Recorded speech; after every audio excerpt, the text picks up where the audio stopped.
হবিগঞ্জের বন্ধু সিদ্দিকুর রহমানকে। সুন্দর পৃথিবী গড়তে হলে। আসসালামু আলাইকুম ওয়া রাহমাতুল্লাহ। সিদ্দিকুর রহমান, কেমন আছো? খারাপ নাকি? এই তো সুন্দর হাসি, মাশাআল্লাহ। প্রস্তুত? তোমার জন্য অনেক দোয়া রয়েছে। সময়ের সেরা হাফেজ। اقرأ من قول الله عز وجل أعوذ بالله من الشيطان الرجيم وانتظروا إنا منتظرون أعوذ بالله من الشيطان الرجيم. بسم الله الرحمن الرحيم.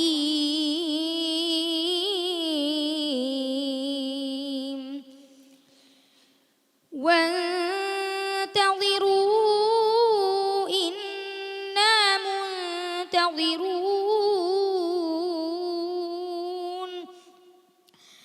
ولله غيب السماوات والأرض وإليه يرجع الأمر كله فاعبده وتوكل عليه وما ربك بغافل عما تعملون. بسم الله الرحمن الرحيم. ألف لام را تلك آيات الكتاب المبين.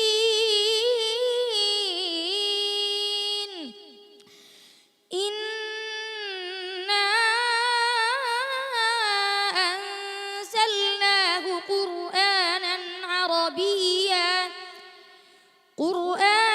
عربيا لعلكم تعقلون.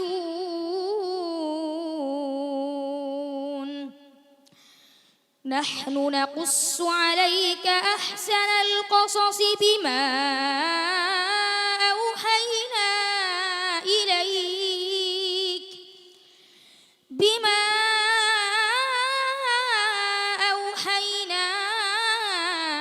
إليك هذا القرآن وإن كنت من قبله لمن الغافلين.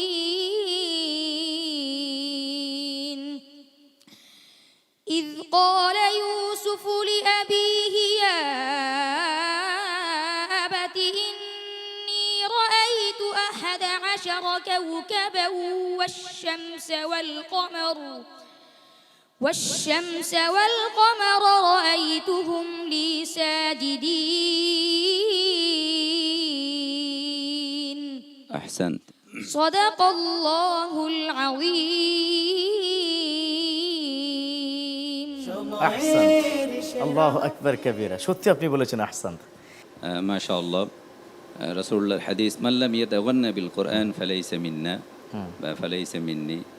যে ব্যক্তি কোরআনকে সুন্দর করে উপস্থাপন না করবে সে আমার উম্মাহ নয়। এখানে গিনা মানে গানের সুর নয়, বরং কোরআনের সুর, প্রাণবন্ত করে আর কি, যাতে করে অসাধারণ। জি, সিদ্দিকুর রহমানের তেলাওয়াতের উচ্চারণ স্টাইল, সুর সুন্দর, চমৎকার।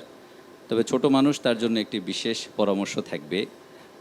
তুমি সুরের দিকে বেশি লক্ষ্য রেখেছো, ফলে মাঝে মাঝে সুরের স্কেলটা হাই মানের হয়ে যাচ্ছিল। তো একটু সমন্বয়ের একটু অভাব আছে।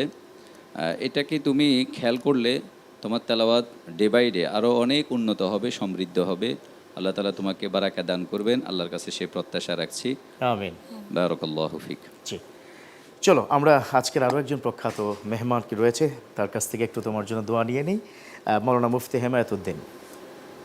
মাশাআল্লাহ, আলহামদুলিল্লাহ।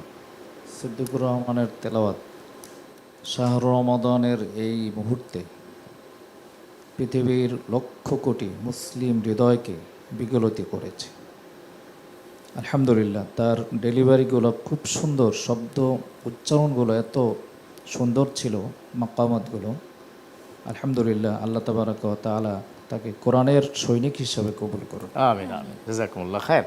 সিদ্দিক, একজন বিখ্যাত সাহাবা টাইটেল দিয়েছেন আমার নবী, আর সেই টাইটেলটি তোমার হচ্ছে নাম। আল্লাহ তোমাকে কবুল করুক, দেখা যাক ফলাফলকে অপেক্ষা করো ইনশাআল্লাহ। সময়ের সেরা হাফেজ। প্রিয় দর্শক, পৃথিবীতে সবচেয়ে বেশি প্রিন্টেড যে গ্রন্থটি সেটা হচ্ছে